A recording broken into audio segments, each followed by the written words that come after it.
Welcome, Wargamers, to another Mid-Sussex YouTube channel video.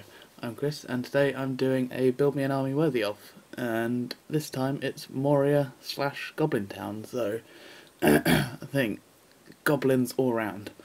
The reason I'm combining the two is because quite often I've found that nothing really compels me to build a full goblin town because it's a lot of effort, and as a relatively new army there's not a lot in the army. Moria, there's a lot of fancy stuff to put in there, as we'll go through a couple of bits. However, it is rather expensive to get everything, so I decided in this building an army to combine the two with what I've got. And in front of you is some of what I have got and some of my favourite stuff. Again, sorry that not all of it is painted or put together properly, but this isn't really displaying my modelling skills. This is just showing models and how I put them in an army. Also, apologies, it's just on the floor. I don't have my fancy table or anything green screen-like to go behind it. But again, that's not really important to the video. So I'm going to start off with something that I've only recently acquired. And that was through the Seven Stones tournament that I've recently been to. And this was something that Sam won in the raffle. But I exchanged him something, can't remember what, to have it. And that is, what's left in front of you is the Spider Queen, who is very, very cool. She looks awesome. You might remember there being a debate about her recently, about whether she's whether you can take more than one of her or not. I think the answer was you can only take one. And I would more than happily, I think one is enough in an army. Anyway, there she is. So I've pretty much built it around her. The army I'm building on this video is 800 points. I've used it a couple of times and it is very, very cool. Very, very hard hitting actually for a goblin army. So yeah, I started with her. She's very cool. She's over 100 points. She's a hero monster. She's fight 6, strength 6. It's good. Defense 4. 2 attacks, 3 wounds. Courage 4, I think. I should really get the book in front of me, but never mind. 2 might, 3 will, and no fate. So she can deal out a lot of damage. However, you need to look after her because she can die pretty easily having defense 4 and 0 fate. So as soon as she gets into combat with hero, most heroes are just going to need force to wound her, and she's not going to last very long if she's losing fights. So you really want to start with her going up against easy troops that aren't going to beat her in a fight. Get her hurling, get her causing some damage, and then wait for the right time for her to go for a hero. I use her in combination with this fella, Druzag. Druzag is awesome. He's pretty expensive for a goblin hero. He's just the right side of 100 points. He is essentially a shaman, but for creatures, not for goblins. He has a shaman based profile, but he's got 2 might, 5 will, and 2 fate. Now he can either have bestial fury, which means that creatures like the Spider Queen and bats, sorry that one's not fully stuck together, other spiders and unridden wargs, of which I don't have any on me, but you know what they look like, as well. Get fury, essentially, which can't be channeled, I don't believe, so they get a 6-up save, and also pass all courage tests, but the one I take him for is Enraged Beast, which again, any spider, such as Spider Queen or giant spiders, bat swarms or unridden wargs. I don't know whether her brooding count or not, would be interesting to know. Their fight value, strength, attacks and courage base go up by 3, which is awesome. And if they're lower courage, they also get to take Druzag's courage if they're within 6 inches of him. So they get Druzag's plus 3, so that's essentially courage 7. So they're not really going to fail unless you get a double 1. But yeah, plus 3 fight value, so that would take the Spider Queen, for example, to fight 9, strength 9, 5 attack, 6 on the charge, 12 on the knockdown. Very nice. What was I saying? And she'd also get +3 courage. I think she's courage 4, so she'd be 7. Yeah, that can kill a hero. Strength 9 with 12 dice to kill. Also, her special rule, it's the better version of Venom, where it's basically Goblin Kings, where she gets to reroll all failed to wound rolls. So the majority of stuff she's needing 3s, rerolling failed wounds. She's gonna kill what she's going for. Which I had a game against my friend not that long ago, where she took down Treebeard with some help, which I'll show you the kill team for it as well. But she also took down Theatrid and Eomer in one turn. Charged in, enraged, hero combated, killed Eomer, charged into Theatrid and killed him with rending. However, she does take the strength 10 hit at the end, which obviously won't kill her if you do it once. On a 3 she takes a wound, which, when she's quite fragile anyway, is a bit of a downfall. However, she gets the job done. She's not going to be a leader, and she's also the reason I wouldn't only take her as a monster. So if I lose her as my outgoing threat, I'm not overly concerned if she's already done her job. And also if I have this guy. No, I always take this guy. I love this troll, mostly for the pose, and also I just love the cave troll. Pretty much see the first monster in the game. I don't know whether he was before the Balrog or not, but yeah, he's very iconic from the first film, and there's lots of scenarios with him against the Fellowship. He's a lot of points, and he's quite easily pinned down by wizards and stuff. But then all the time that he's getting pinned down by wizards and wizards are distracted by him, the Spider Queen can go around and do whatever she wants and nom stuff. But yeah, you can either send him into troops, or you can use him to type a hero and use up their might. He'll do a job pretty reliably. He's not going to die that easy. Yeah, he's being pinned down, but he's still there, he's still around. And eventually the wizard won't be able to mobilise him every turn.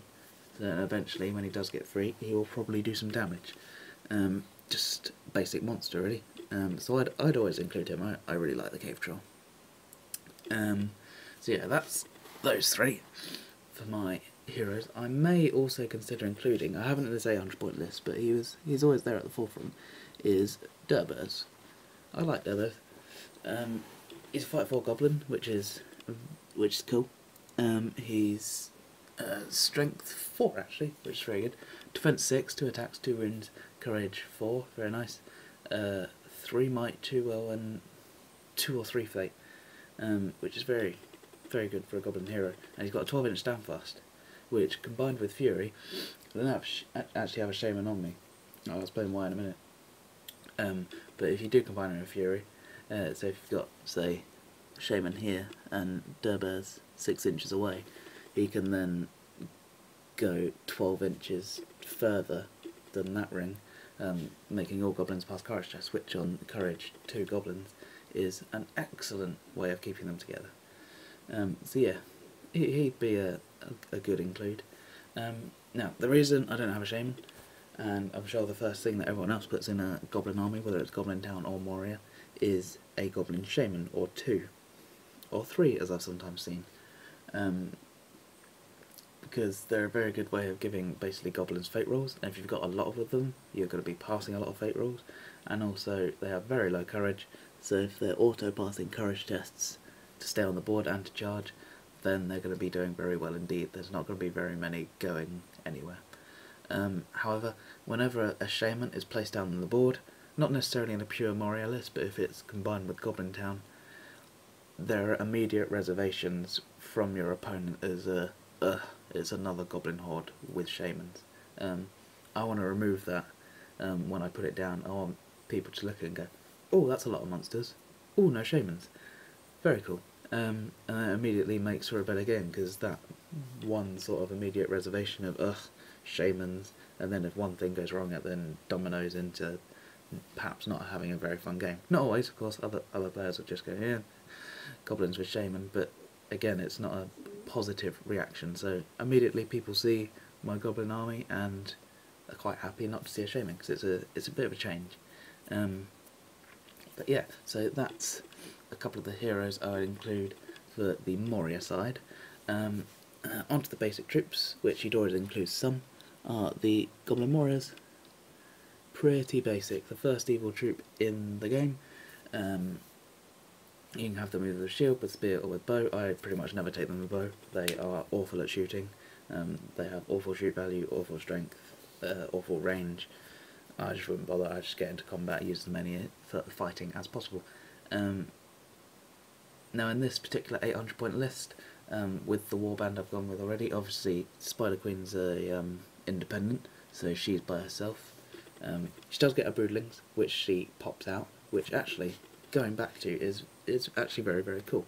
Because if you were to say charge a hero, at any point of her move she can use a point of will to sprout her broodlings, which ultimately, yes, you have to be very careful with, because if you're using her will for popping out broodlings, she can get magic quite easily. But if you charge into a hero, you can quite happily trap them, pop out some broodlings, and then, like so. Also, it's good for popping out broodlings, like so. I'll just lift up the camera. So then, if she has charged a hero here, like that, charged in, she can then pop her broodlings round here, and then she can't get counter-charged, because they've all got their control zones blocking it. Which is very cool, so it keeps her one-on-one with the hero. So that was a very handy little trick. But yeah, as I was saying, she is an independent hero, so she just comes with her broodlings. So I'd have Druzag leading the troll, obviously, because he has to. 6 of these guys, I'd probably go, for what I'm doing, the 6 shields, just to get a bit of higher defence in there, just to be annoying.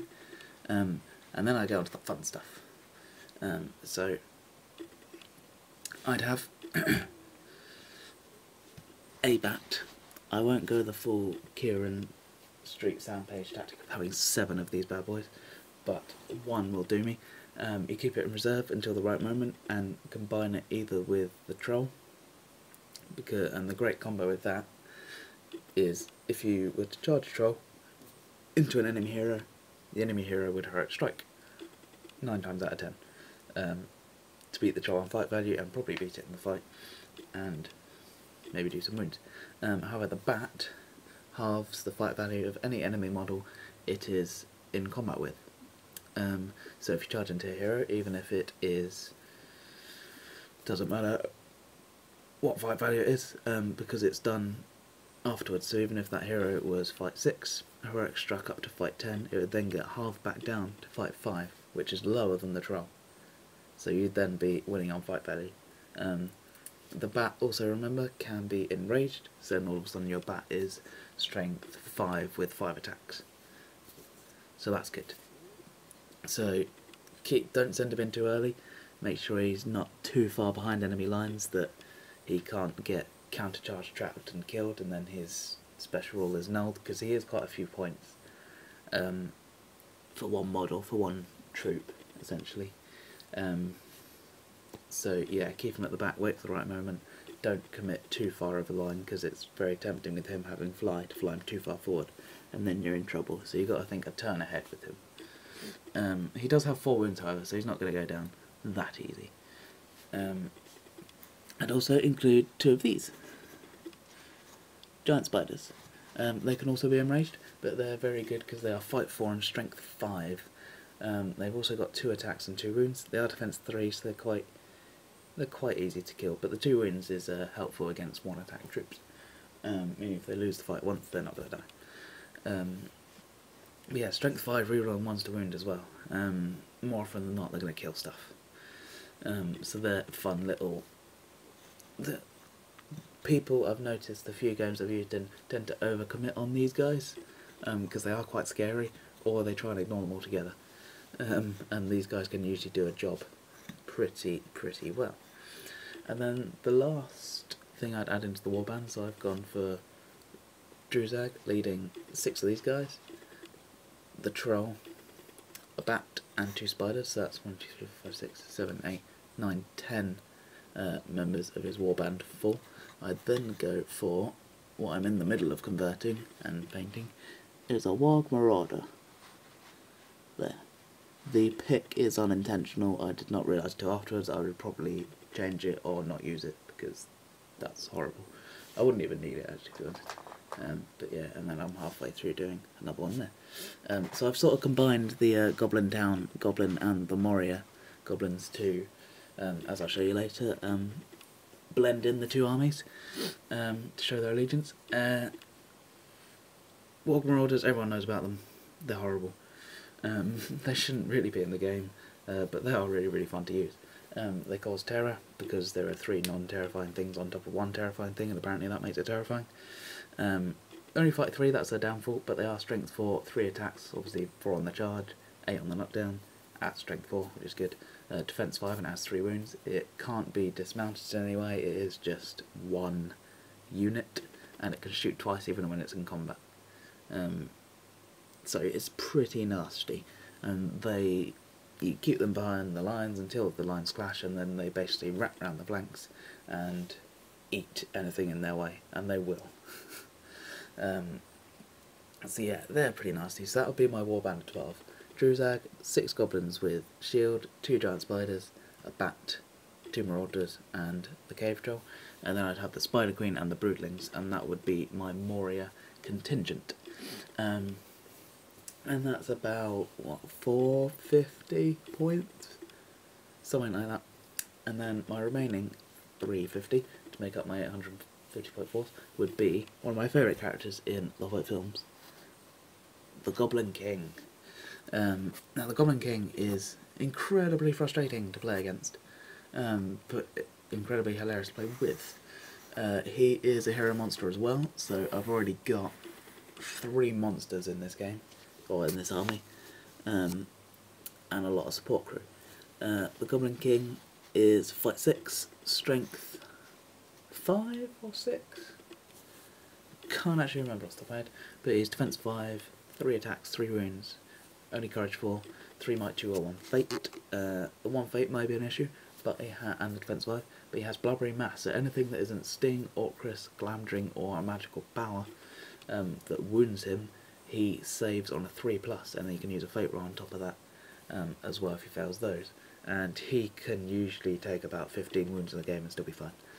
The other day when I used him, he did take 18, I think, before he went down. But he held up most of the army and killed a couple of things on the way, which is what he does. So he is very, very cool. Goblin King. The other hero I would take, sorry, he's not painted, is Grinner. Very cheap 3 might points. That's pretty much what he does. He's just able to lead some goblins, and he has 3 might. That's pretty much it. And then the same for the captain. He's super cheap, 2 extra might, can lead the goblins. Now the bulk of the force is what everyone used Goblin Town for, is 36 of these guys. And that's where the numbers come in. Yes, if you think the Moria contingent is literally about that, I would then have 36 of these goblins, led by the 3 at the back, 12 each obviously. Now these guys are very, very cool. They're worse than the Moria Goblin. They're fight 2, strength 3, which is good, defense 3, 1 attack, 1 wound, courage 2. They come with a special rule called Jittering Hordes, so if you've got 1 goblin here, the other one can spear support for free, like that.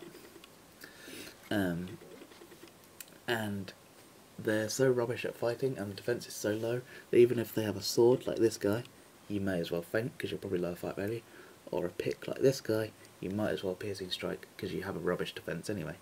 So the risk reward is not a lot of risk, but a lot of reward. And if you've got 36 of them, it's going to go well quite often. Again, you could include the Goblin Scribe, which can get you more of these guys, but I'm mostly leaving that because it gets too complicated for me with Breakpoint. And I just want an easy fun army. It's pretty much the reason for that. So it is literally 36 of the goblins as they come in the Escape from Goblin Town box, led by Grinner, Captain and Goblin King.